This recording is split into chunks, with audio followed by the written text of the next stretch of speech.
It's Turkey Day. Turkey Day is almost up on us, just one more day. And we want to talk about the Thanksgiving Food Coma. Okay, and while we do that, we're gonna be making a little something to eat. I have acquired as props 2 tiny little pies, a little pumpkin and a little apple pie. And I have acquired I think this is part of a wing, even so it looks like a drumstick from a turkey. It's smoked.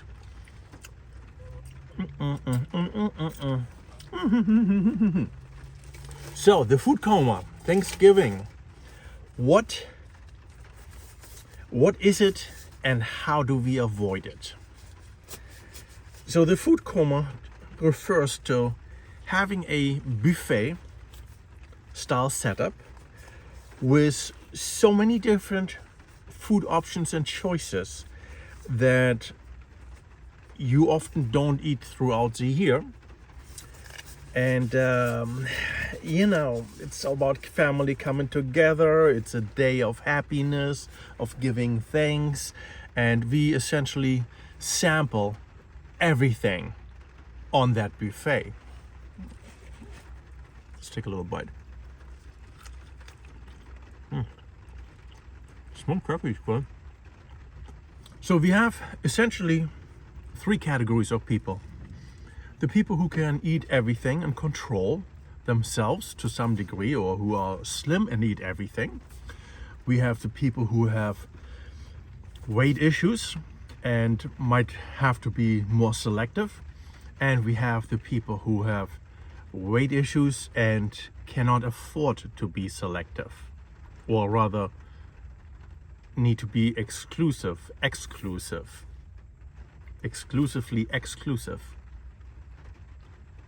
Yes, I think that's the one. So what does this look like in real life? In real life, it's gonna look like this. You have that first category, the people who have no weight issues and can control themselves.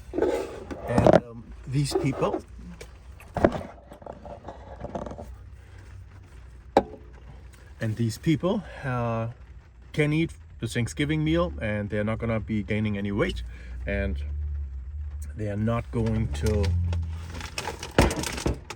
have any real negative repercussions, with the exemption of being stuffed to the brim, getting tired and lethargic. Well, that's a bummer. That's not really a category we need to worry about a whole lot. What we worry more about is the next category. People who are somewhat overweight and who probably should watch what they're eating. So they have to be selective.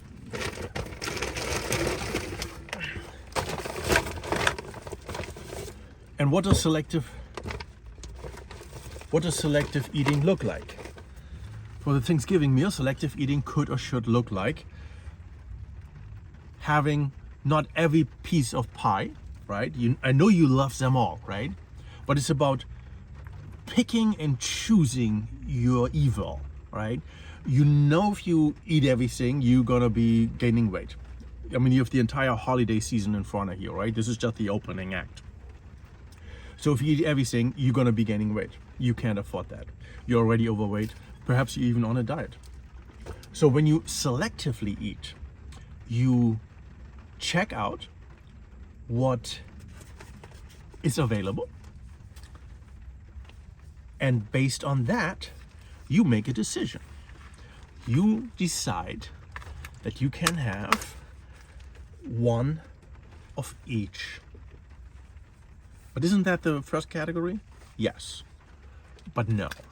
When I say one of each, I mean, if there is a category of pies, you only have one pie.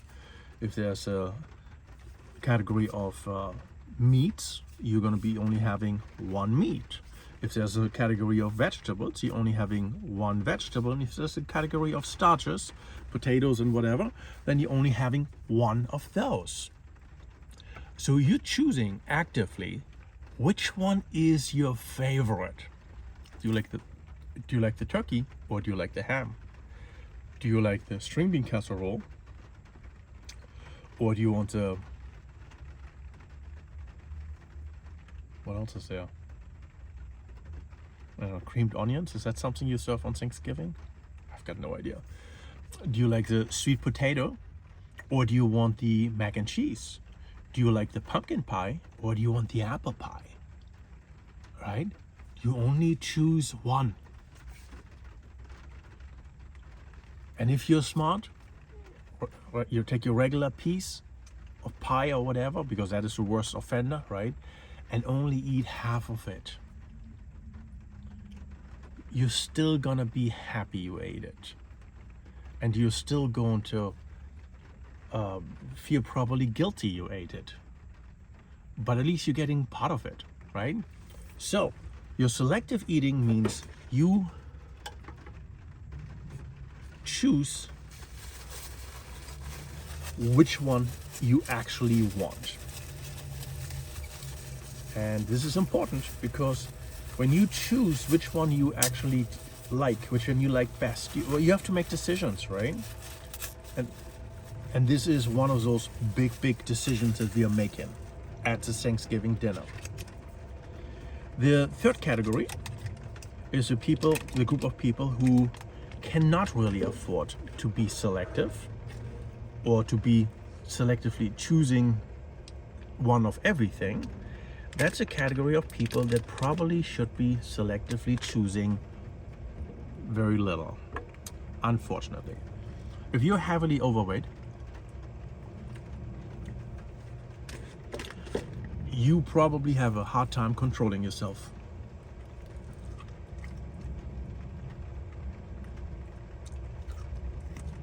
And if you're having a hard time controlling yourself, you really don't have the liberty to get one of everything. You've got to choose. You need to understand what your problem is. Your problem is to say no. So when you get a taste of something, then you're already starting in your brain the process of not saying no. Okay?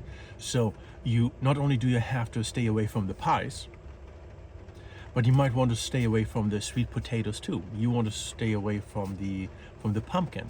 You want to stay away from the eggnog. You want to stay away from essentially anything that has a connotation of sweet in it, right? Anything that gives you any kind of reminder of sweet, you want to stay away from, right? If you have to choose between regular French fries and sweet potato fries, regular French fries get salt on them, and sweet potato fries get a mixture of cinnamon, salt, and sugar on them. The sweet potato fries are gonna remind you of sweet. Now you're already gonna be primed for that piece of pie that you so love. And I understand you love it, but there's a time when you have to say no. So when you show up at the Thanksgiving meal, you need to say no to anything that can trigger you into wanting more of whatever the problem category is. And for most people, it is the starches and it's the sugars, right? So it's the potatoes, the rice, the bread, the pasta, and it's the sweet desserts and any sweet vegetables, right? That if that is your enemy, you cannot have even one bite of those things, because you and I know one thing. Even though a lot of the population wants to reject this idea, if you're heavily overweight, like me, and like so many other people who are on the carnivore diet, you have a hard time saying no. Your enemy is you.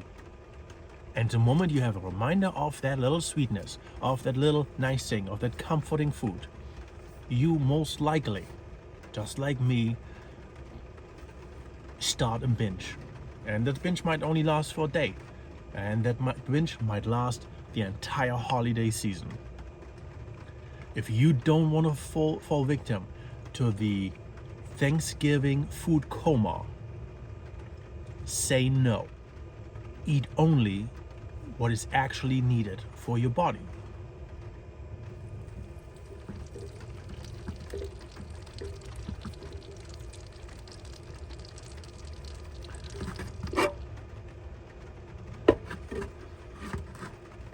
And let's be honest, what is it that your body actually needs? Does your body need it all? Maybe. And maybe not. Ooh, look at this. A nice little chicken breast over here.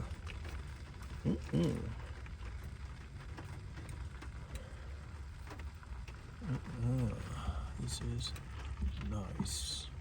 Oopsie.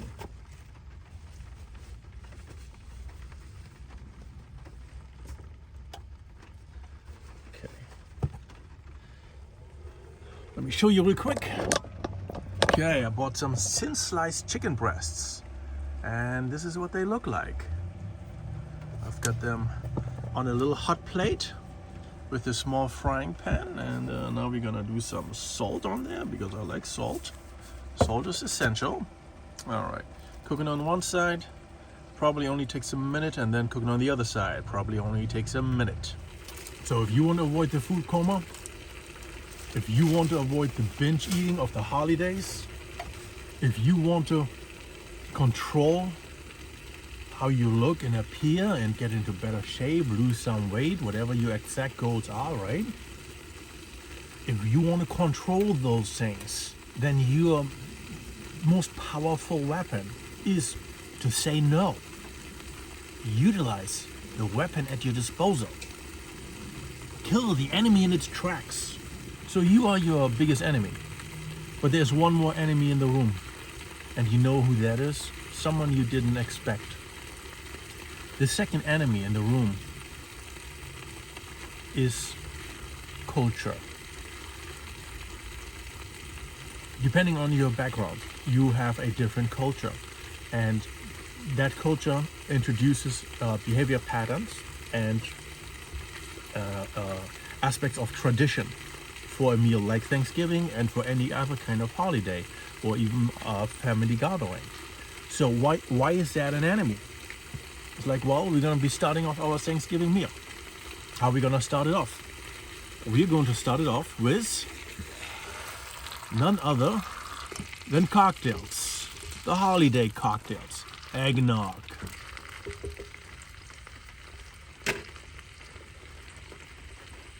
Booze. And when you're having the holiday cocktails, you're already setting up your palate for sweet, because there's usually something sweet in there or a sweet component. You also with the consumption of alcohol, you are lowering your resistance or your ability to say no efficiently. And that is the start. Then comes perhaps a round of appetizers. Maybe there's cheese and crackers and grapes and some other things around, right? A little things to pick from, maybe deviled eggs. I don't know what your exact spread on your table might include, but there's probably things that people can snack from, potato chips and saltines and pretzels and, the whole 9 yards. All of these items increase your appetite. All of these items increase your desire for more. And with that desire for more and the resistance of your resilience, well, you're already in deep water.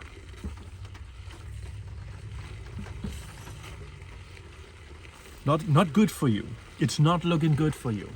So you want to avoid all of these beverages. All of them.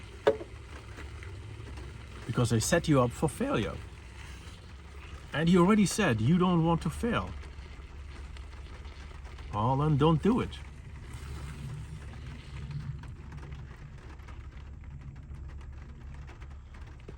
If you don't want to fail, don't participate in the process. And this is where your third problem starts. Family.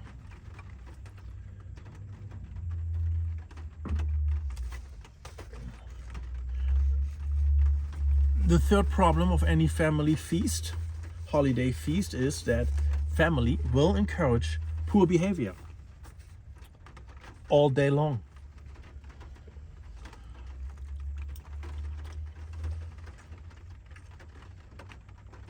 This chicken is my Thanksgiving turkey because the turkey is way too big and way too expensive.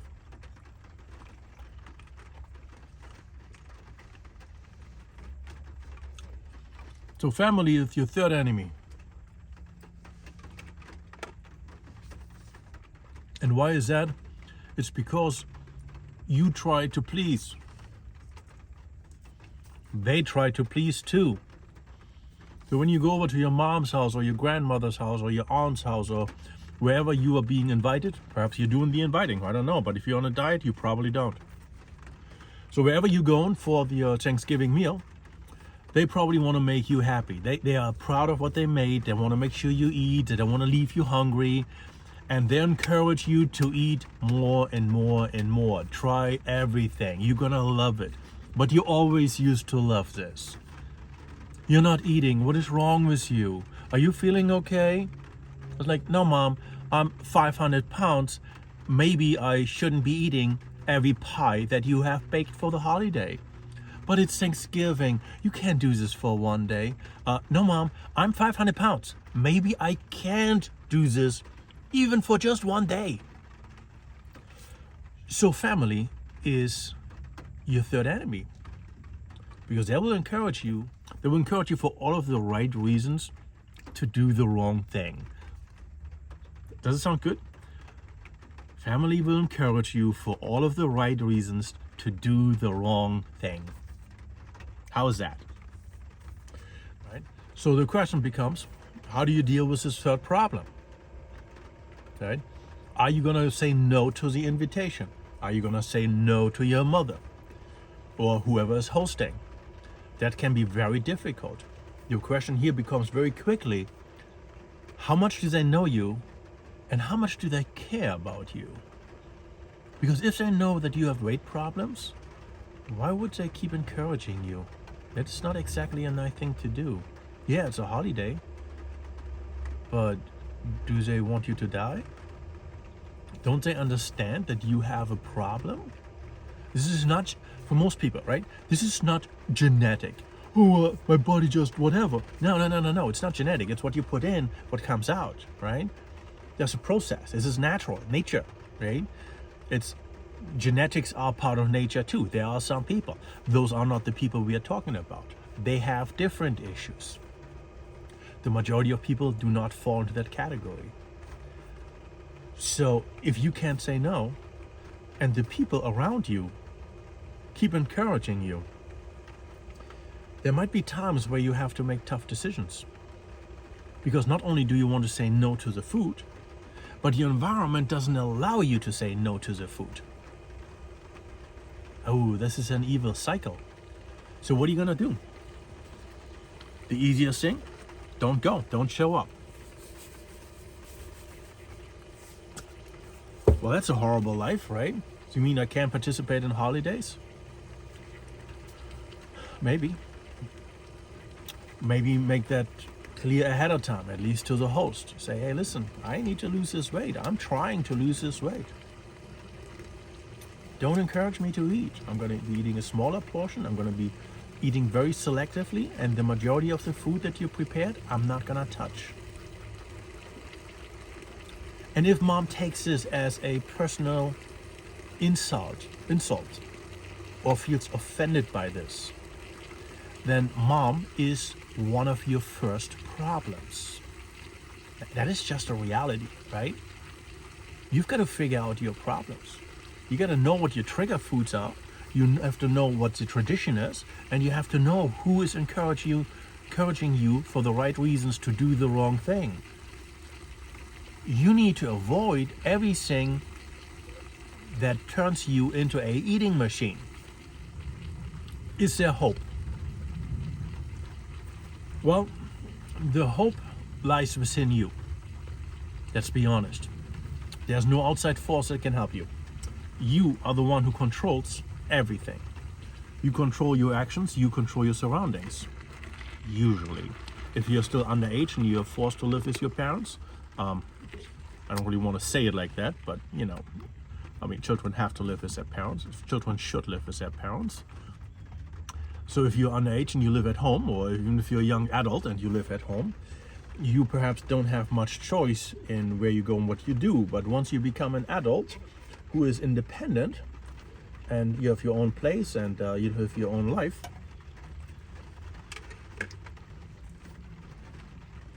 now you have more options. Now you can say no. You could work another day. It's one thing I've always done. Now, it's not necessarily based on the, I don't want to eat the food. Perhaps it's more based on, I don't want to be around these people.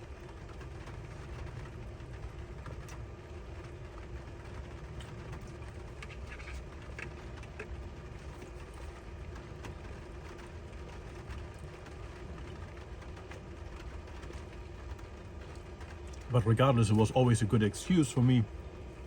I worked holidays. I always got out late. I didn't have to be around the people, the food, the tradition. I could technically safely stay away from it. Now, back in those days, now I still work holidays. But back in those days, I was more, it wasn't the food that was my problem. It was this guy. Not necessarily this one, but it was the alcohol. Oh, where's the other one? I have one here somewhere. Here, this guy. It's the beer, the cerveza, the pivo. That was my problem. I was a drinker. Nowadays I don't drink anymore, with, occasional exemptions. But you have to control your environment. That is the only way to avoid the food coma.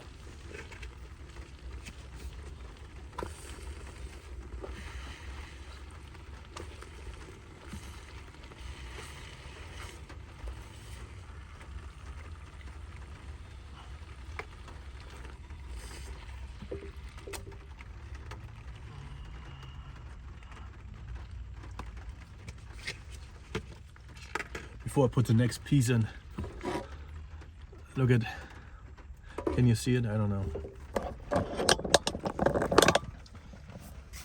Yeah, look at all the liquid. What happened to the butter? The butter should have browned by now. You know why the butter doesn't brown? Because there's water in the chicken. This is all watered down.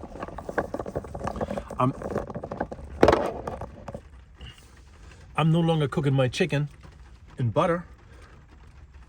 I'm cooking my chicken in a mixture of water and butter. Not good. So the chicken doesn't brown. It's horrible. So you have to participate. Fine, you have to go. Whatever the reason is, you have an obligation and a desire to be there. Fine, you go. What are your options? Your options, plain and simple, are only two. The very first one is you eat at home before you leave. That seems very inefficient, right? You just go into a holiday party with all that food and you eating at home. But when you're already stuffed, you feel less inclined to eat all of the bad foods, hopefully.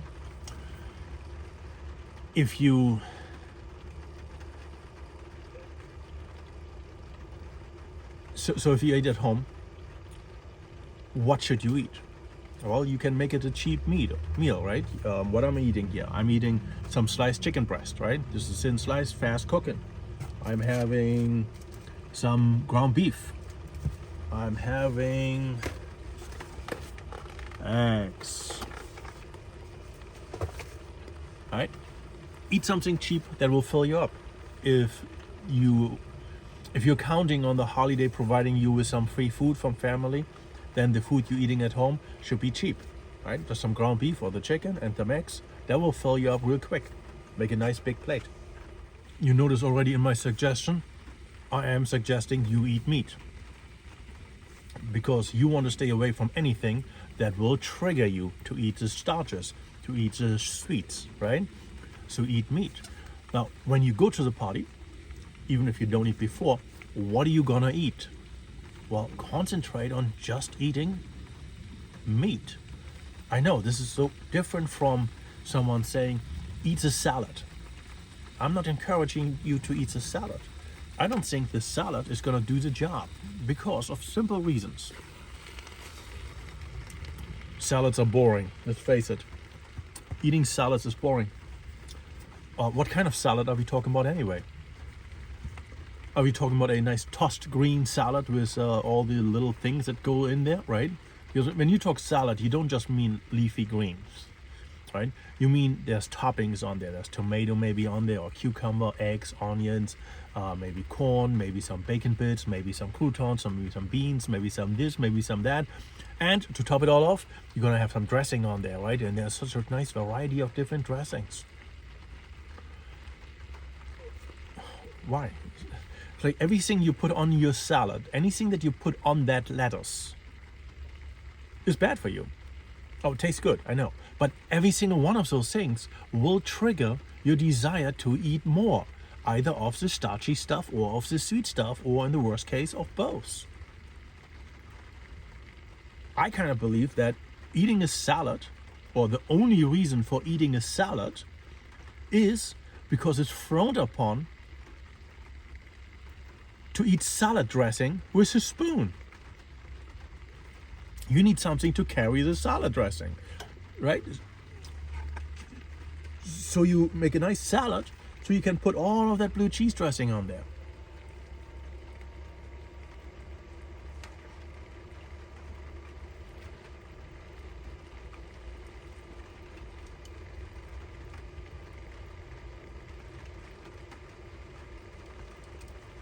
But then the food companies got smart. They don't only have the old traditional dressings like oil and vinegar and blue cheese or something. They also have fancy dressing like a raspberry vinaigrette. It sounds very fancy. You're really upper scale when you eat that kind of stuff, right? And what is that? That is again just a sugar bomb. This is just your appetizer that gets you prepped for eating all of the bad stuff. It's your introduction. Don't touch it.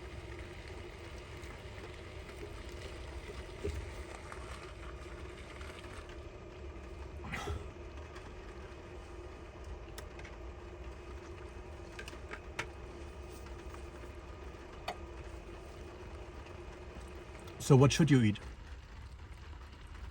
Well, the only thing that does not trigger a eating frenzy and a food coma is something that will not introduce starches and sugars into your diet. That will not trigger you to desire those things. And there is literally only one food item out there that will avoid that, because this one food item does not contain any one of those two components. And what is that food item? It's meat. Right? If you eat meat, there's no starches in there. There's no sugars in there. There's nothing in there that will trigger your desire for something sweet or comforting with starches. It is just meat. That's why we call it the carnivore diet. The carnivore diet is a meat-based, meat-only type of diet. Only animals and animal products. So you have your meat, you have your poultry, you have got your fish, you got your eggs and your dairy, if you can eat it, butter. Those are your food items, right? And none of them triggers a desire for sweets. The food industry is not sleeping though, because that ham for Thanksgiving, yeah, that's a honey glazed ham. Of course, it had to be sweet. Yeah, exactly.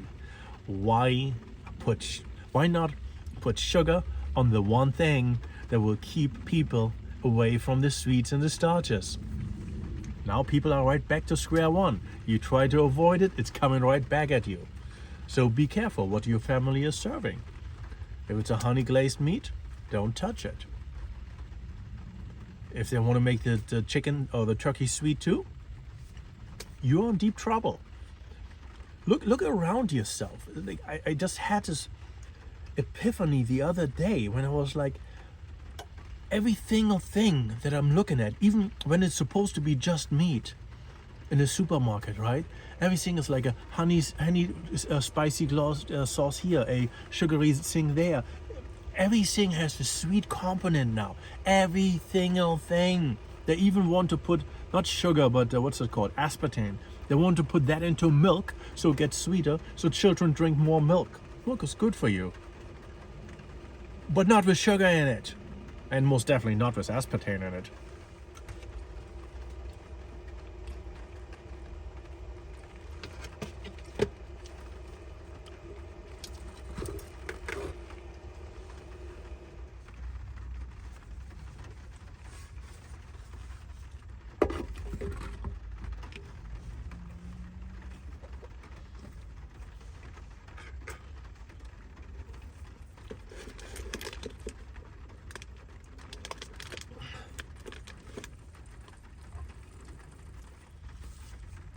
So you have to be very careful. Eat at home if you can before, so you're already pre-stuffed. Selectively eat what is available when you go to the holiday. Only eat things that do not trigger a starch or sugar desire, which usually means anything that is not meat, including beverages, right? Stay away from anything that is not savory. And thirdly, talk to the people, talk to the host. Tell them you are overweight, which they should know and see, and that you have to limit what you're eating. Please don't encourage me to fall off the wagon. That is the things you have to do in order to avoid the food coma for the holidays. Those are the things you have to do to stay consistent with your diet goals, if you happen to be on a diet. And those things are not easy. Saying no is the hardest thing for us to do.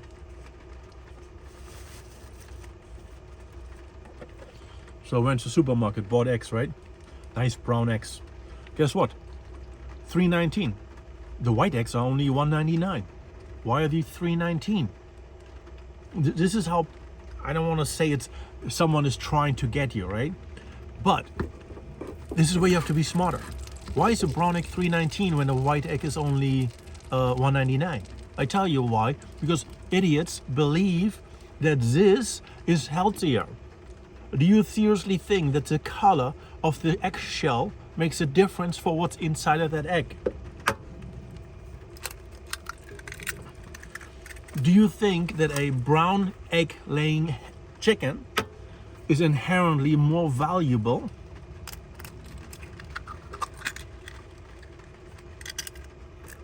than a chicken that lays white eggs? Really? You think so? Now, there is differences between different breeds of animals. I mean, chickens, for example.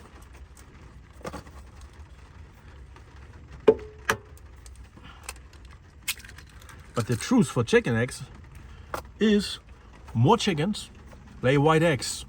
Fewer chickens lay brown eggs. Brown eggs, more scarce. Price for brown eggs, higher. Plus, idiots wanting brown eggs because, oh, but they're healthier. They get more better nutrients in them. No, they don't. Ah, Jesus, I'm dropping all of the shells in there.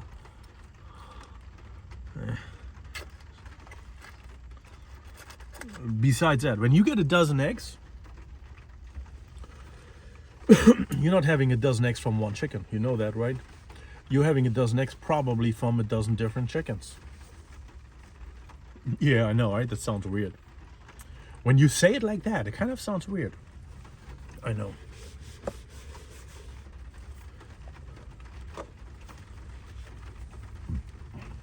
So, set ground rules. Set ground rules for engagement, right? Don't fall into the trap of thinking that you can have just one. One is an entry. It's a trigger. We've been saying this for drugs for generations, really. They always said, like, smoking is a gateway. Smoking is a gateway. You know what also is a gateway? Vaping. You know what also is a gateway? Marijuana, which kind of like is really closer to smoking. Right? These are all gateways. The very same people who reject that is actually true because you can control it. Well, not everyone can control it. That's number one, right? Because a large number of the population is weak. They cannot control it. Let's be honest, right? Just because you can do something doesn't mean everyone else can do it. But these very same people are also hypocrites because, yeah, they might only smoke weed on a fairly regular basis, but when they go clubbing, when they go to the rave party, guess what?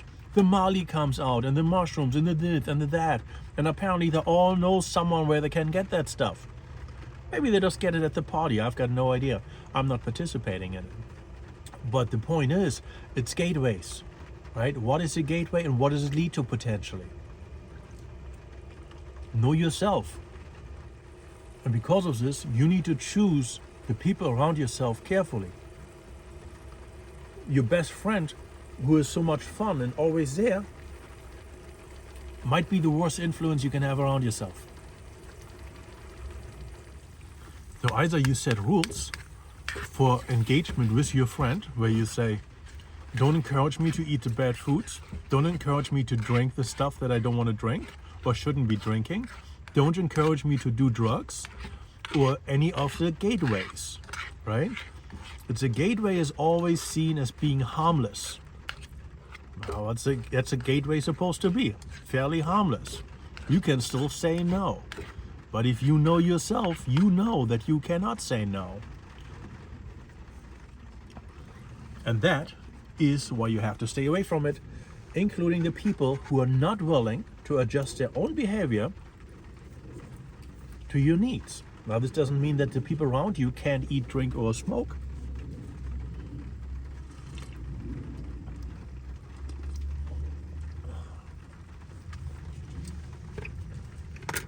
But it might mean that they shouldn't be encouraging you. Hey, have some too. Oh, it's just one. Don't worry about it. It's a holiday. It's this, it's that. No, it's not just that. For them, it might be easy. For them, it might be acceptable. For you, it's not. So don't participate. Don't participate.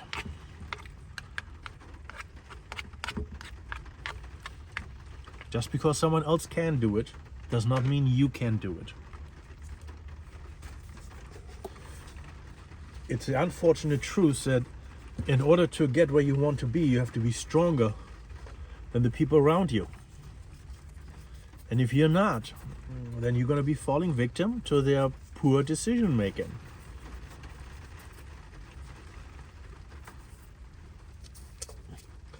You still choose. You choose who's around you, and you choose who you're interacting with.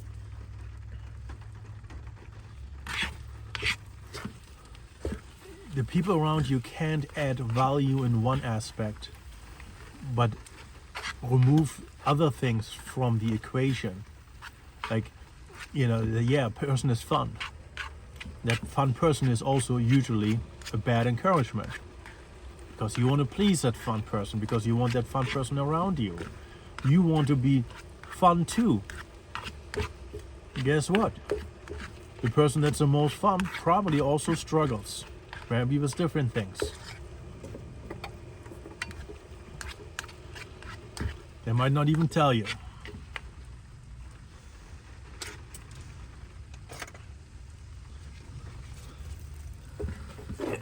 Here we made some scrambled eggs. Oh yeah. Oh yeah. Nice and moist. I drained the butter out before. The butter that was mixed with all that water from the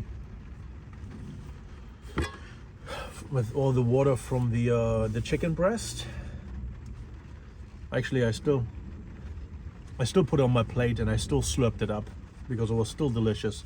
It had a salty, buttery chicken flavor.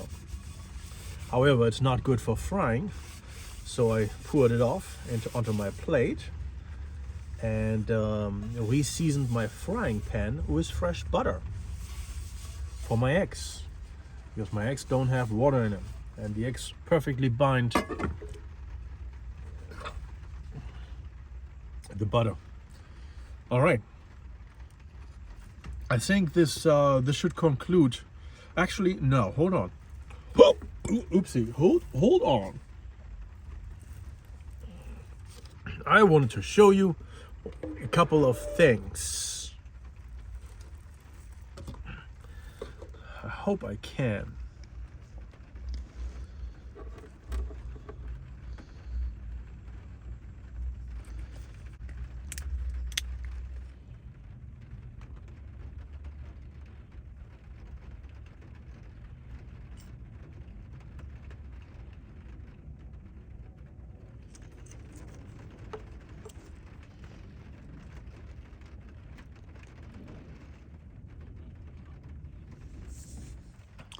I salute to you, to a happy Thanksgiving, to a happy holiday season, and to remain strong and pursue your goals against all odds and against the influence from the people around you who might think they have your best at their mind, but their encouragement may not actually be. Happy holiday season.